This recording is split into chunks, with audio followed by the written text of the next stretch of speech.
So I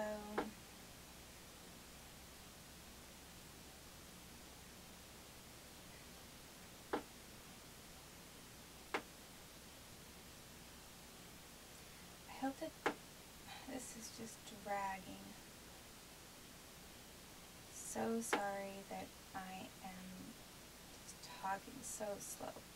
This fasting thing is really takes a little bit of a toll. I feel very good. I had insomnia all night.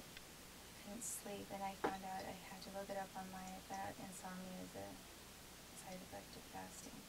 And my word, I have not slept for the last several nights. And not because I'm being tortured, just because I can't sleep. So, I am kind of dragging here, so sorry, and I hope that you can still follow with me. Okay. So for those women who have been disparaged and been afraid to come forward, I really believe date rape, which is rape by somebody that you know in some way, an acquaintance, is one of the most underreported crimes in the entire country. I also believe that the law enforcement really is not supportive of it. They're not supportive in any way of helping women pursue date rape cases. I feel that some of that is due to a lot of the people who are in law enforcement are inexperienced, probably in college, having wild drinking parties, and having done things themselves that they can look back on, and they feel like, well, you know, I'm not going to go prosecute this person when I remember what happened with me and so and so. So I think that it's very much boys circling the wagon. However, there are also a lot of women that I think there are some women who are very jealous of the women who are, if they're jealous of the woman who was date raped in any way, it's like they just pick on the woman as if that was her fault, and they get mad at the woman, and it's an excuse to call that person they're jealous of, who's attracted to male attention, a slut,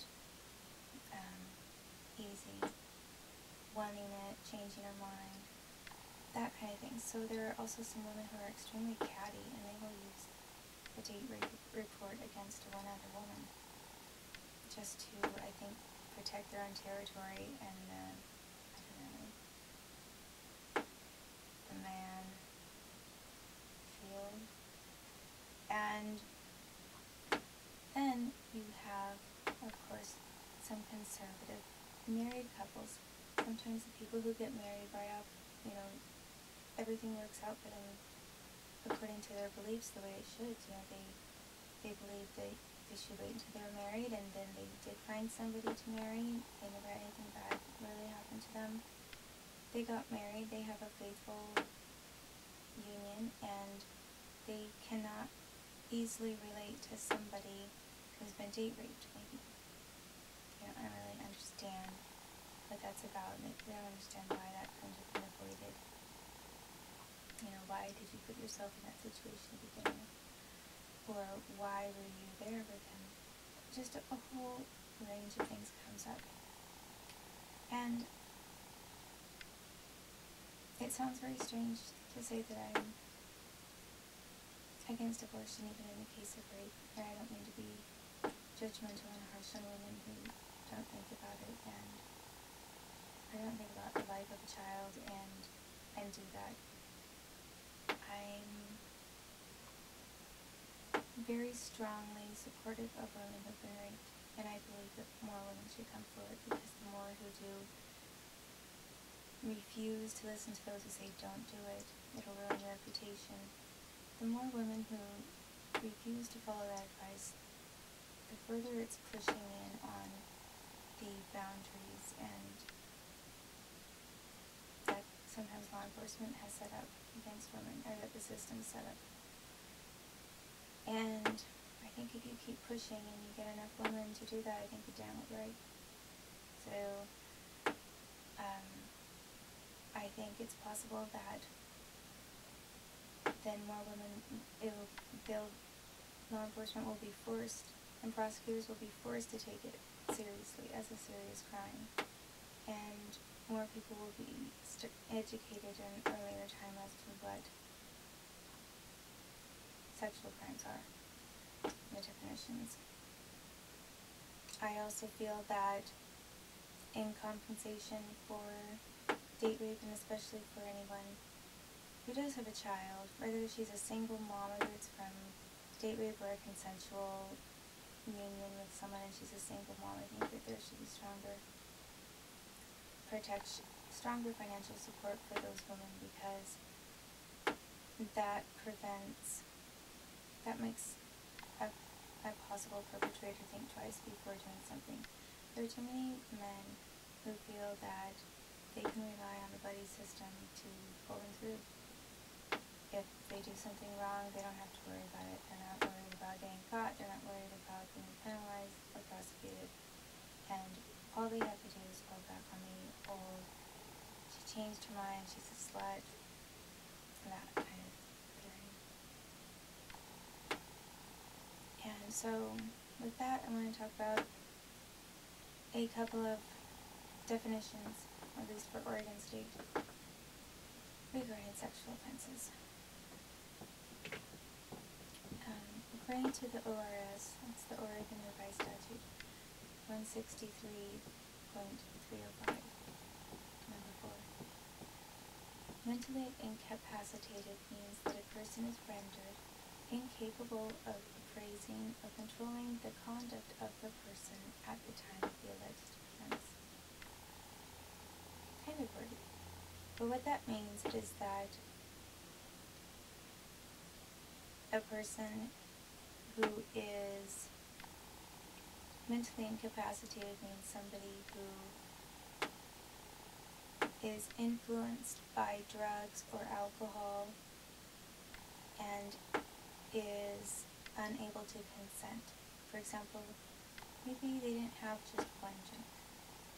They don't just have a little buzz. But they're drunk and their judgment is completely off. Or they're drugged.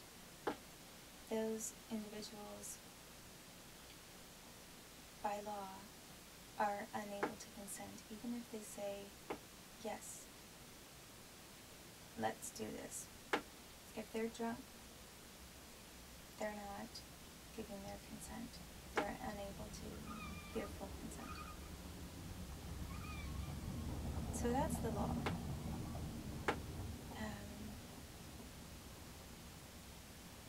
ORS 163.315, incapacity to consent, effective lack of resistance.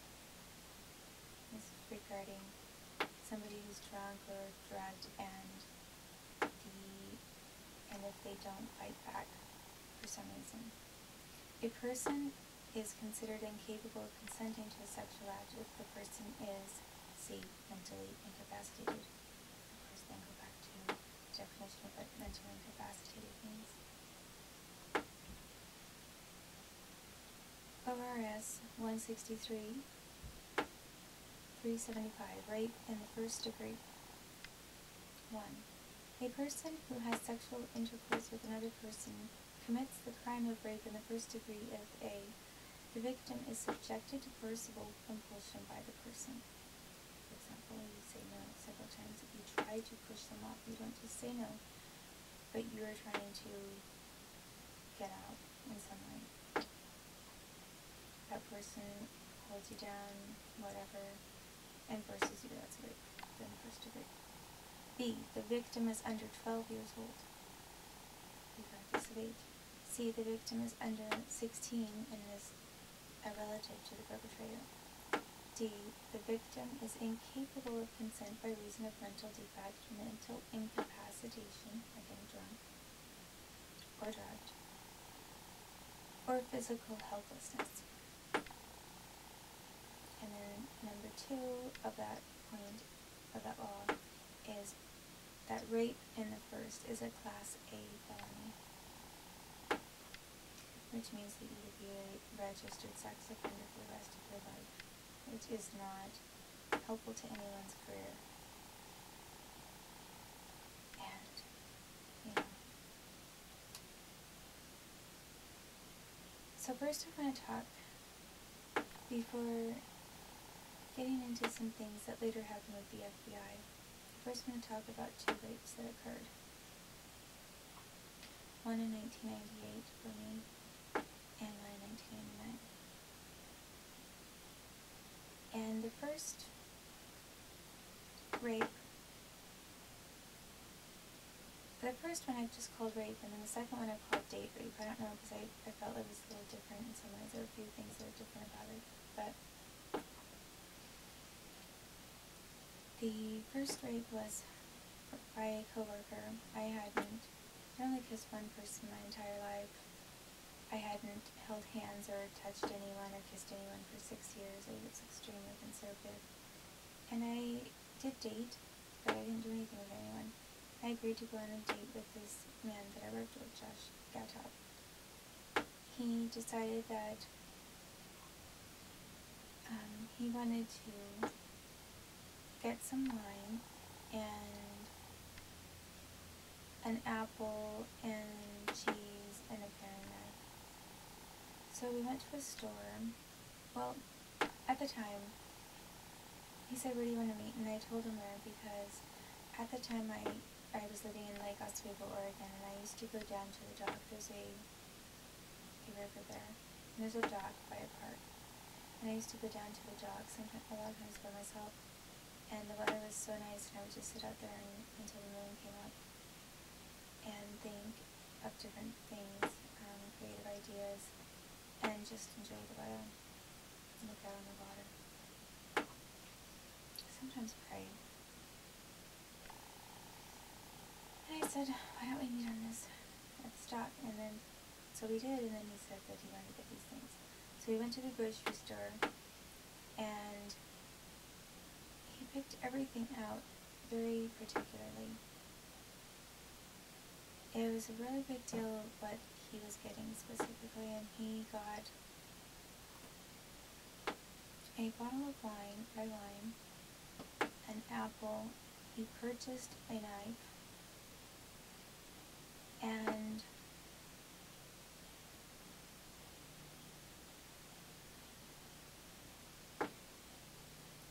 then he wanted to pick out specifically these little flowered Dixie cups.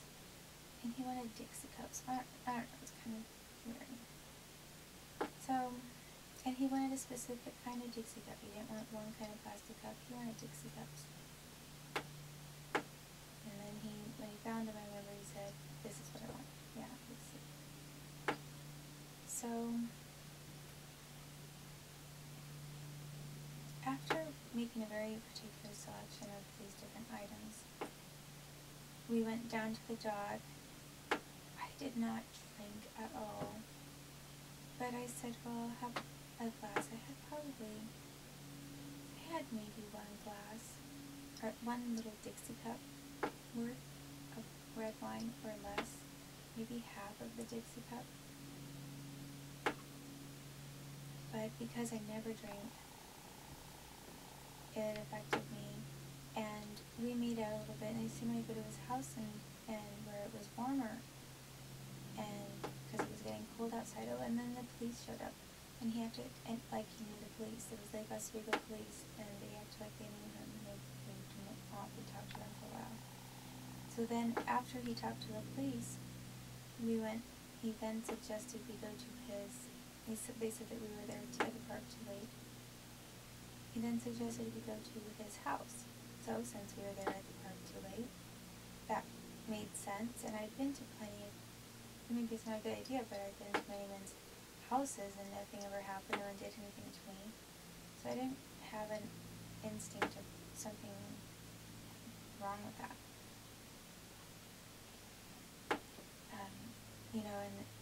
In my Christian experience with youth groups and different people, we went to different friends' houses all the time, and nobody ever did anything to you. I could go to a single Christian man's house, and no one tried anything. I mean, nobody